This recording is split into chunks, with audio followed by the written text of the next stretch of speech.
To the point, informative, entertaining, and protecting the Second Amendment. Welcome back to Elfster's Rifles and Reloading. And I completely understand that it's been some time since I've been live or had any video of that sort.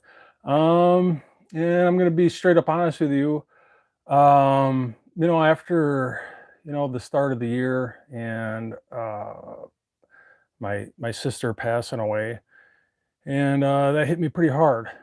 Being that some of you guys might not know this, but she passed away from COVID, and it really made me open my eyes to what's important in life, and that's really is about family. Um, and I just wanted to take some time off from kind of everything. Just not only my YouTube channel, but obviously I got a full-time job and obviously EP integrations with our EP annealer and lockdown reloading block. But I just want to take some time away from everything after everything I went through at the beginning of the year, and get back to what's most important. I think just not my life, but everyone's life, and that's just family and friends. And my better half and I decided that we wanted to really get a camper, and obviously with the COVID BS going on and everything inflated to the max, trying to buy anything, really anything right now, but a camper especially was really expensive. So I decided to get a cargo trailer, and we're currently converting it into a camper.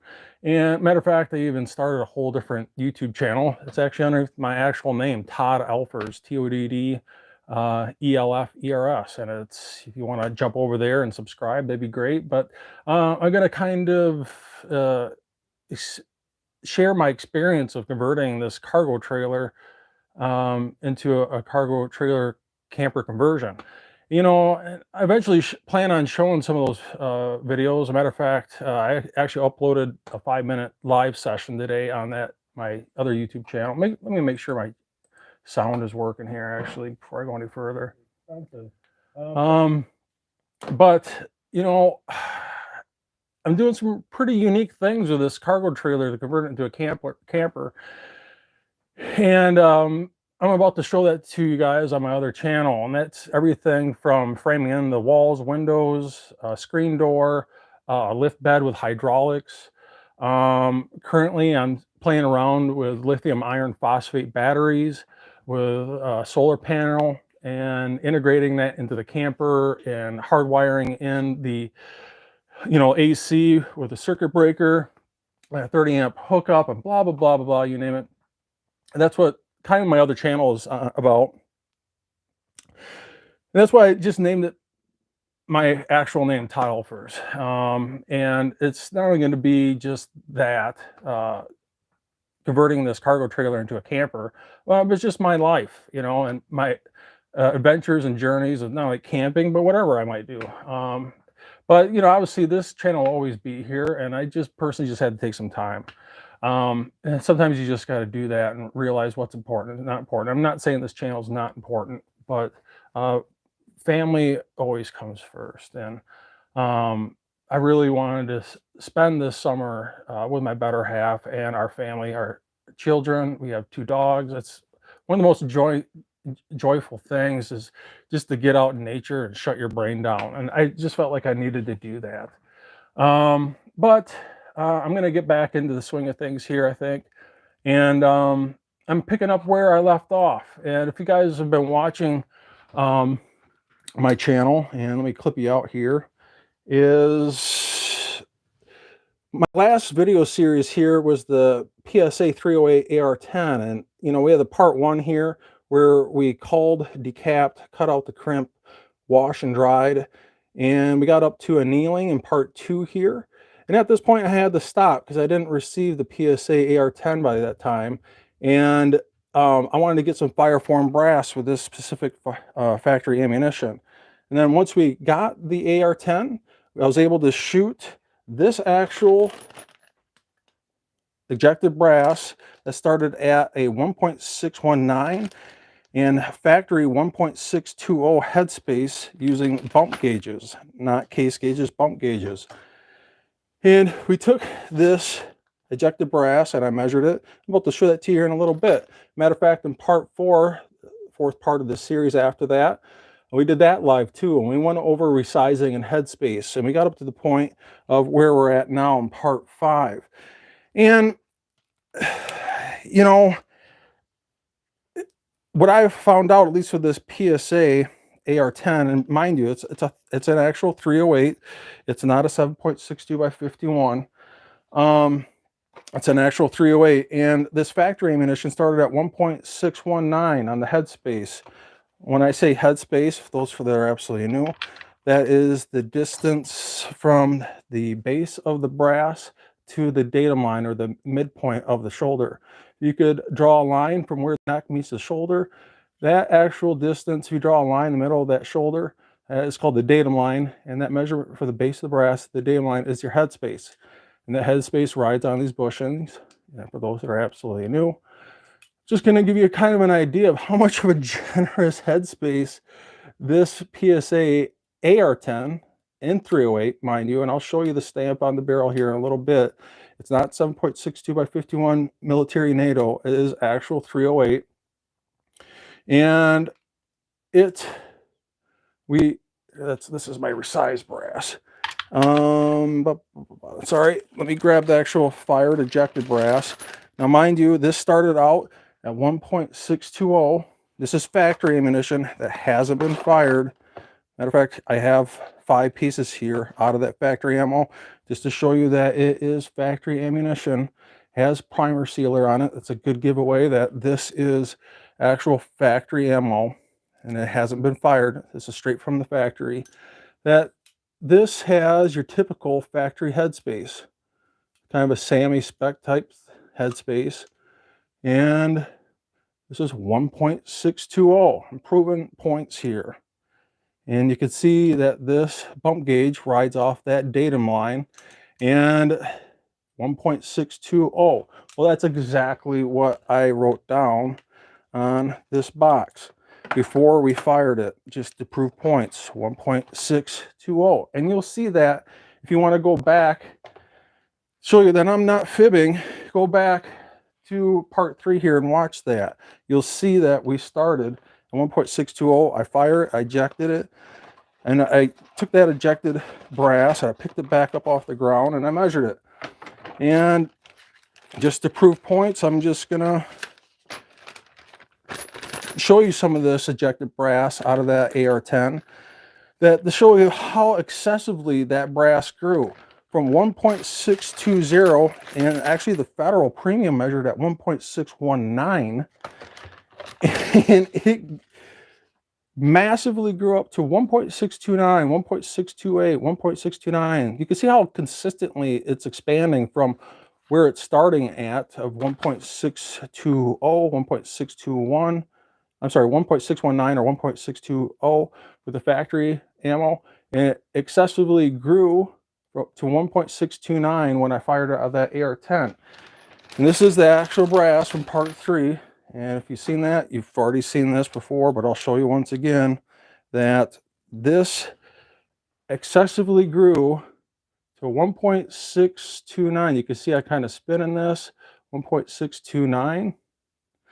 And I popped out the primers. There's no crater primers. I'm looking for massive ejector issues with the base of the brass here that might skew that measurement. Just to prove points, I'll grab another one here. This is brass that was ejected out of that AR10, and 1.629. That's why we use bump gauges in the precision world. We don't use case gauges, we use bump gauges. And if I was to use a case gauge that's more around SAMI spec, it might not be 0.03 of an inch from fireform. This is now considered what's called fireform brass. It fired in that chamber, it was ejected, I picked it off the ground, and this is gold in the reloading world. It tells you everything you need to know in regards to how much that brass, in regards to the headspace, it grew from factory. And that's what I did in part 4 here live. If you happen to miss that, check it out. Definitely check out this entire series if you haven't checked it out before, especially if you're new. And in part 4, I did it live for a reason, to show you that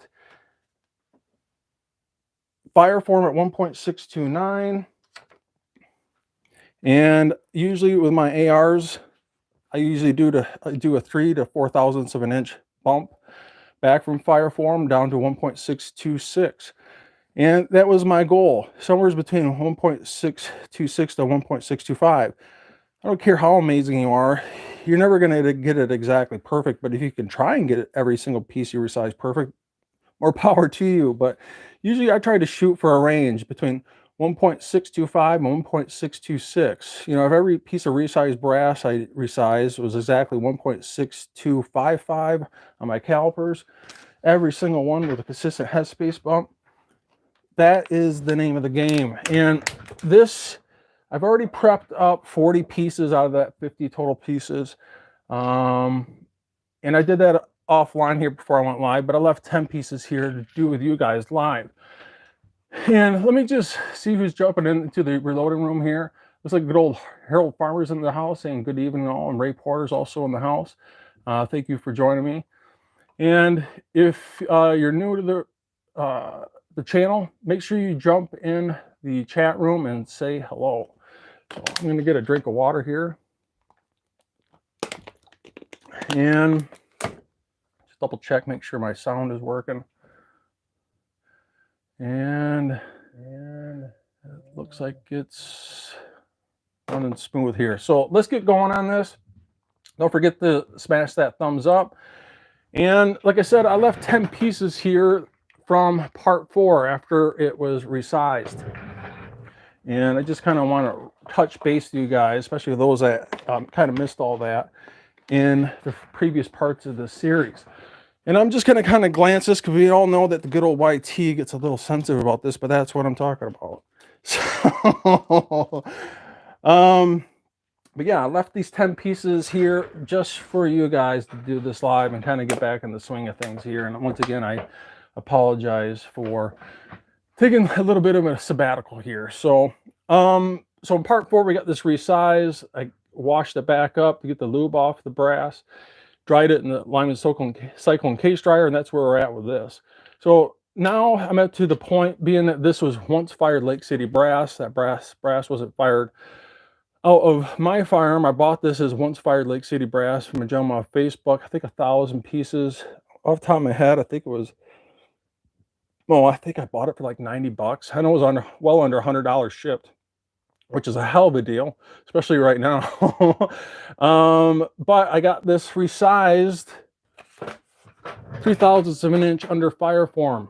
Fire form, it started at 1.620 on the factory, fired up to 1.629 as fire formed, and I'm bumping it back 3 thousandths to 1.626. Matter of fact, I think I already trimmed that one. I'll let you double check this one here. Do that one offline, but just to show you, 1.6265, 3 thousandths of an inch. And this is the first time reloading for this rifle. 1.626, 1.6265. So we'll just say 626. Let's kind of show you how consistent this is. So I've already did this offline, but I'll do this again for some of you guys that are new. I already did it with this piece. But before I progress, I'm going to make sure that this cycles through my upper. You know, it would really, really suck to reload all this ammunition and realize that, I don't know, for some reason this isn't working. It should work. There's no reason why it shouldn't bump back your headspace from fire form 3 thousandths of an inch from fire form down to 1.626. But just to kind of prove points once again, I'm going to actually take this piece of brass, and I would only do this as long as it doesn't have obviously a primer or powder in it. It's just the raw brass itself. Once again, you never want to do this with a primer or definitely powder. It's going to be pretty hard to put powder in it without a seated bullet, but 100% you don't want a primer in there when you're going to do this, when you're going to test it in an actual AR10 upper. Now, this was excessively bumped on Lake City brass down to 1.626. That means the brass is going to excessively grow. And let me get my bump gauges out of calipers. I'm going to get this zeroed out on just the anvil with no bump gauges, making sure that this is reading true. And some of you guys have already seen this, so I'll show it to you again. I've had this one piece of brass since the start of my channel many years ago, and I know for a fact this is 1.750. And I'm just going to double check that this is reading true. So 1.750. So I know that this is reading true. And here's that piece of brass that just took out and has been resized to 1.626. And this is zeroed out. And the book for Hornady, let me just grab that here quick. Doing this for the new guys is I already have this kind of section off for my main cartridges that I reload for. Just like that, we're at 308. And they're saying a max case trim length of 2.015. And usually trim back 0.10 of an inch from max case length of, at least for 308 Winchester or 7.60 by 51, of 2.005. I usually go a couple thousandths of an inch above that, usually maybe 1 or 2 thousandths, 2.006 or 2.007, something like that. But you can see, remember, this wasn't fired out of my firearm. I bought this as once fired Lake City brass from a gentleman off Facebook. Most likely fired out of military grade firearm and had excessive headspace. I had to bump that, was well over 1.630 down to 1.626. Because of that, I haven't measured this yet, but I know that the length of this brass is going to be massively excessive, 2.0325. Guarantee you put that in your firearms chamber, you're going to have a bad day. You're going to ruin your chamber because it's most likely going to be too long. It's going to be longer than what your chamber is bored for, and you're most likely going to damage your chamber. And you can see if they're they have a max case length of 2.015, and you need to go 0.10 of an inch down from maximum down to 2.005. Well, holy Christ. That is massively excessive. So I need to trim this down. So I'm going to trim this down to that 2.006 or 1 or 2 thousandths of an inch above what they recommend of 2.005. I kind of just set up this trimmer because it was actually set up for 243, so I want to make sure I don't overshoot this. Should be good to go. Let me just double check. So right there, we got it trimmed from 2.032, was it? Down to 2.006, so 1/1000th of an inch of what they recommend. Now I can feed this into my AR10 upper, but I'm not done yet. It's only trimmed. It's got a really harsh cut on the case mouth opening. You still don't want to put this into your AR10's chamber because it's got that harsh cut. It's got burrs on it. Definitely want to debur and chamfer this before I put this in that upper to make sure that it feeds. So I'm going to take off the burrs around the case mouth opening.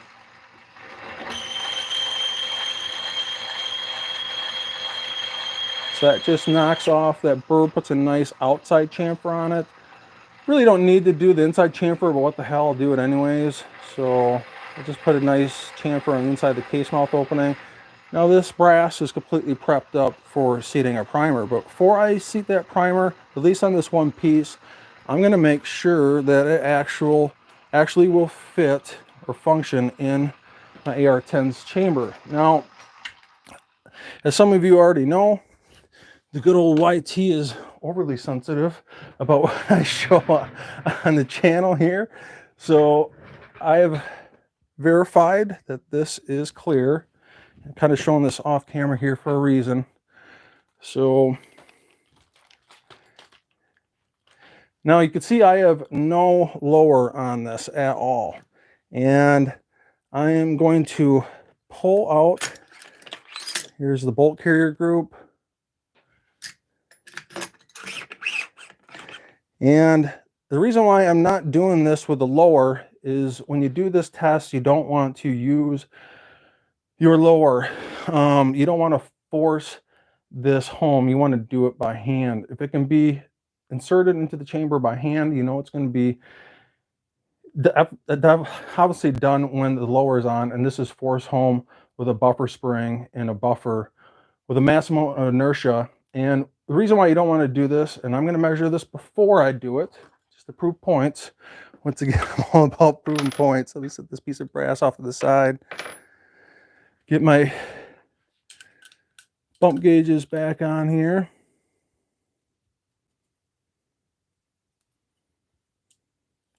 Make sure this is zeroed out. Okay, so this was 1.626. You see I'm spinning this. So 626 kind of hovers between 6255 and 626. So somewhere around there. And what can happen is if you insert this test piece without a primer in there with the lower and using the buffer and the bolt release and massively slamming this home with force, especially if your headspace is too excessive, it could get stuck in there. But your chamber actually works as a great sizing die. and to really test that this is properly headspaced is you do it by hand. And if I can put it in by hand, I kind of have to do it with force. And it is kind of best if you can, you know, remove your extractor and extractor pin and all that, but make sure you keep your charging handle in there. And I'm going to insert this into the chamber. And I'm going to run this home with force with my fingers. So just like that, it's completely shut. And I'm going to eject this. So it is ejected. I'm going to grab this. And we're going to measure it again. And just to prove that it's still 1.626 right there, my friends, it hasn't moved. That tells me the fact that I was able to insert this by hand. It closed home and I was able to eject it. And we know that it fire forms at 1.629. I bumped it back 3 to 4 thousandths of an inch, somewhere between that range of 1.626 to 1.625, and it functions. That is the name of the game. Now, you can see I put a small nick in here as when this is ejected to kind of hit that brass deflector. You got to be careful you don't eject this too hard. You don't want to dent that case mouth opening. I'm going to just quick hit this case mouth, remove that little dent. I can actually feel it getting removed right now, and it's gone. So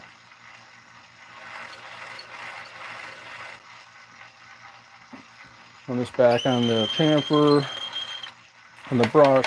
To be honest with you, I'm not totally concerned about the precision of this right now because I'm trying to run this through my firearms chamber as being fire form. But that's really what it's all about. So I've already done these two. Let me finish these other 8 pieces. And while I'm doing that, jump in the chat room and say hello. So let me move this off to the side.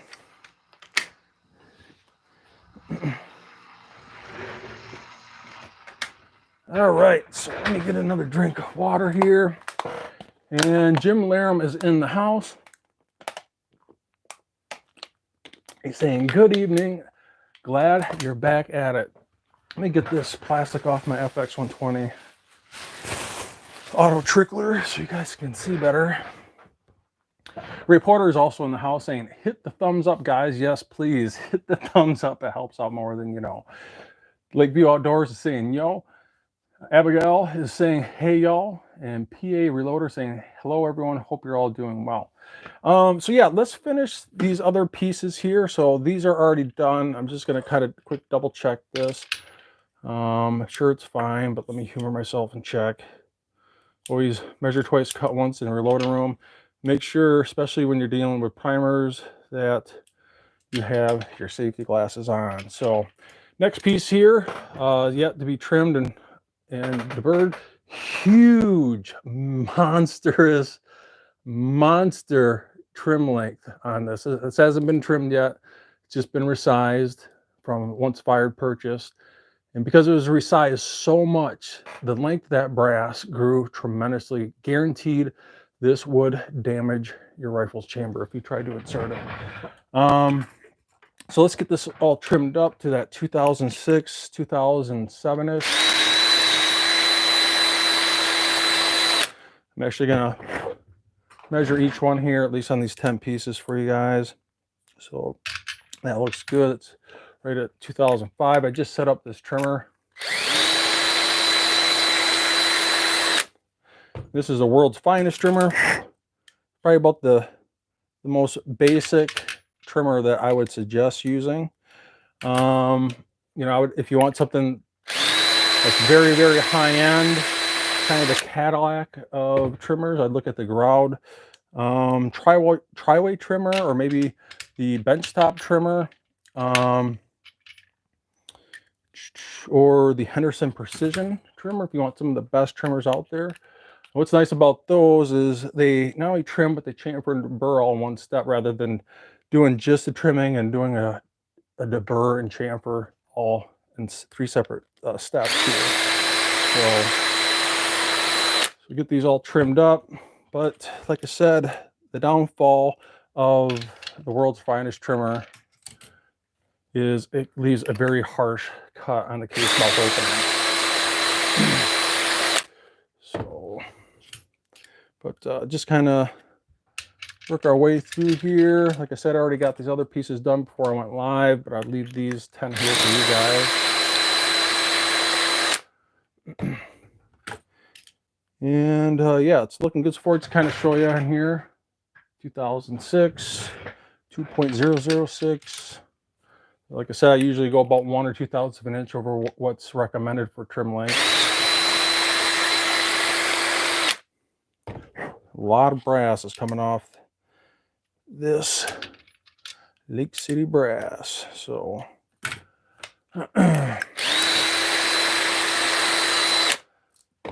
man, brass flying all over the place. So yeah, looking good. All right, so we got this all trimmed up. Let me set these other 2 off that are already trimmed, chamfered, and deburred. Still need to seat the primers on these. Set these off the side, and you're going to notice here is this EP Integrations lockdown reloading block is black. And this is actually Cerakoted. We're kind of testing some Cerakote and anodizing for our lockdown reloading blocks. Not totally sure which route we're going to go. I'm not even sure if we're even going to do it. But my good business partner Scott Peterson and I were kicking around either Cerakoting or most likely anodizing. I would think it's just anodizing type 2, I should say, not type 3. Type 3 is more expensive. Most likely going to be an anodized type 2, more hard finish even in comparison to Cerakote. But we're probably going to offer this on our website, www.epintegrations.com, eventually, and probably in a small batch, limited run. And if it sells well, we'll run another batch, but we'll see. But I got these all trimmed up. So I'm going to get this drill set off to the side. And let's see here. PA Reloader saying, Lyman Case Prep Center Express is the best thing going. Love mine, really saves your hands. No joke. You do not want to do brass prep by hand, especially if you're getting older, you have arthritis. Trust me, it will save your hands. So let's finish these other 8 pieces. So I'm going to deburr, chamfer the inside of the case mouth opening. So I know I've said this before, but I know some of you guys are new. I'll say it again. We trim to make sure it fits in the chamber. We deburr to remove any burrs on the outside of the case mouth opening so it doesn't damage the firearms chamber when it's inserted into the chamber. And we chamfer the inside of the case mouth opening, put in a small bevel on there so when you seat that bullet that it doesn't rip off the copper jacket of the bullet. Just make sure that all the brass is removed from the inside of the case body itself. I'm going to run it on the brush, kind of clean up that neck. So that looks good. Set that off to the side. And my good friend, conservative sniper hunter, is running into the Elfster's reloading room. He's saying, "What's happening, Todd? I got a Lyman Accu trimming that I'm thinking of taking into a machinist so that they can machine the shaft so I can use it with a drill." I think that makes, pretty good sense. I guess I've never used the Lyman Accu trimmer before. I've always used this World's Finest trimmer. It's served me quite well, but I think if I was to get a new trimmer, it'd be a real toss-up between the Henderson Precision trimmer or the Groud benchtop trimmer. Probably more leaning towards the Henderson Precision trimmer, most likely, but it's super, super expensive. They don't give that trimmer away. I mean, it is beyond expensive. So we're gonna finish up this case prep on the last 10 pieces. Like I said, I already got 40 done offline before I went live here. And if you happen to miss the other parts of the series, this is part 5. Definitely check out my video playlist for the other 4 parts. And 3 of those 4 are live, and 1 is edited, where I went out and shot that PA10 for the first time with factory ammunition to figure out how much it fire forms at, so we know what to set the headspace of this once fired Lake City brass. So, yeah, it looks really good so far. And what I like about Lake City brass is the fact that it's so damn cheap and so damn durable. Like I said, I got 1,000 pieces of this off a gentleman, I believe, shipped to my front door. It was a couple of years ago now. I think it was 90 bucks. You'd be pretty hard pressed to do that nowadays, especially with the BS the Lake City plant's been pulling on people lately, especially with the LGB president in power. Conservative sniper hunter is saying trimming 50 tight neck cases by hand is a real drag. Holy camoy. Like I said, you do not want to do case prep by hand whatsoever. And this is kind of what I'm using right now, is kind of the bare minimum, what I would suggest using. And the Lyman Case Prep Center is probably one of the best bang for the buck reloading equipment pieces that you can purchase, especially for the new reloader. It kind of does everything, especially when you're first getting into the game. If you can't afford something like a Henderson Precision trimmer, or a Groud tri-way trimmer, or a benchtop trimmer.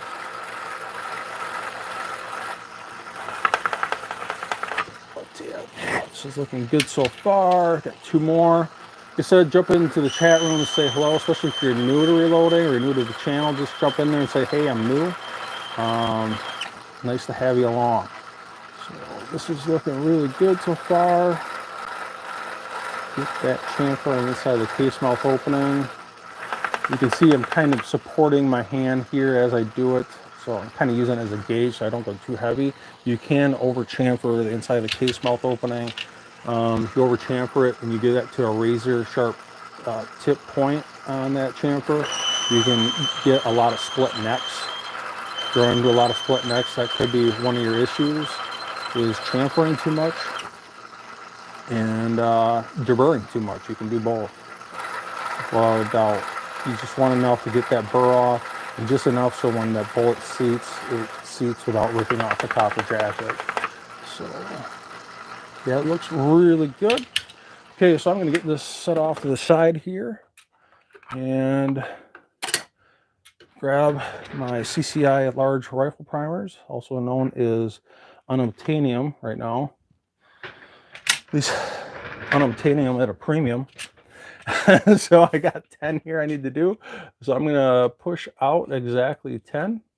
And the way you do that is I get 10 pushed out just like such. Get my primer flip tray. Spin this around. Hence the name primer flip tray.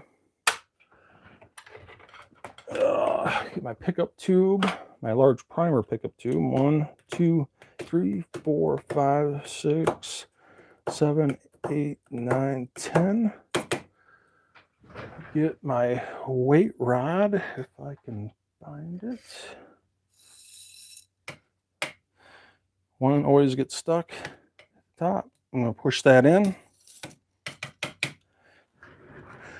Get you up close and personal here. I'm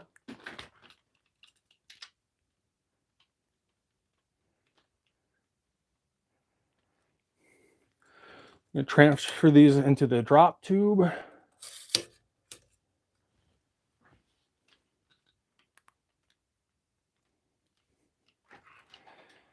And we're back in business, baby. All right. Last time I did this live, seating primers, I literally broke the handle clean off my press. I don't know if any of you guys were watching me live while I did that, but it was pretty funny. And I actually sent the video to Hornady, and they emailed me back, and they said, sorry for that, but we got to admit that was pretty funny. So I'm going to grab my other 10 here that I got prepped up. And like I said, these are already done. They're already trimmed, chamfered, deburred, brushed, and got a primer seated. But let's get these other 10 done. So primer is seated. I'm going to do a tabletop test to make sure that this sits flat and fast so it doesn't wobble. Primer's not sticking out. If this wobbles when I do this, that means the primer's sticking out or marginally sticking out, and you can get what's called slam fires. That would be a bad day. You don't want that.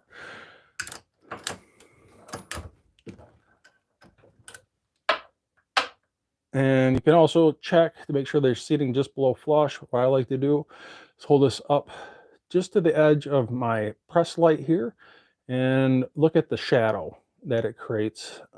It's not much. That's what you want. You want that primer to seat just below flush, not too low, and definitely not sticking out. So far, so good. And this is where good case prep comes into play. Make sure that this process goes smooth. And like I said, if you missed our other parts of this series, check out my video playlist for the other 4 parts. We are in part 5 right now, so it's all looking good. Just transferring these into the EP Integrations lockdown reloading block, the fully adjustable reloading tray that will adjust just under 223 and just over 375 shy tack in less than a second. And you can either lock it right down in the case, or you can feather adjust it off, so you can easily add and remove those casings out of the block. Hence the name lockdown reloading block. And you can see right now I kind of have it feathered off ever so slightly. And I remembered I'm 1 short out of the 50 because 1 got damaged during the reloading process. So I only got 49. So that's good. Ooh, let's see here. Did not pick up a primer. There we go. And as I'm seating that primer, I'm feeling the resistance through the press handle. I can feel that it's snug, but it's not catching on like a incorrectly swaged primer pocket where the crimped primer pocket wasn't the crimp wasn't removed adequately. But I feel it's smoothly going in there, but it has a nice tension or pressure to it. And every time I reload this brass, for those guys that are new, that resistance is going to get less and less. The second time I reload it, it's going to still be snug. Third time I reload it, I can feel that pressure is letting off a little bit as I seat that primer, but it's definitely not as hard as when I first reloaded it. The 4th, 5th, 6th time, you're going to feel that resistance giving way, and eventually that primer is going to feel like it has no pressure at all, and that's what's called a loose primer pocket. And at that point, you want to throw that brass away. So let me move you back over here, but I think that's pretty much it. I just want to jump on here and pick back up on this series from 3 months ago. Like I said, I just needed to take a break for myself, not only for me, but my family, and enjoy some camping and work on this cargo trailer. And like I said, check out my other channel, Todd Elfers, which is TODD space Elfers, ELFERS. That's my actual name. And on that channel, I'm going to do pretty much everything and anything not to do with firearms reloading. So I'm kind of go over my cargo trailer conversion, and my camping adventures, and pretty much everything outside of the reloading room in the rifle world. But I see my good friend AR Gun 1776, and man, I feel like you're changing your name every time I see you on YouTube. I'm just giving you crap a little bit. He's saying hello everyone. He's saying that finally I'm able to get over here and watch your stream. I've been wanting to, so I'm glad you can join us. Service Sniper Hunter saying, what powder are you using for the 308? Usually my 5.56 or 223s, and also my 308s are 7.62 by 51s. I'm usually using Varget, also known as unobtainium or unicorn powder. And I just picked up 8 pounds, another 8 pounds here of Varget. And I think I got some more somewhere around here, but yeah, that stuff is impossible to get right now. And if you can, it's a premium. It's like your firstborn child.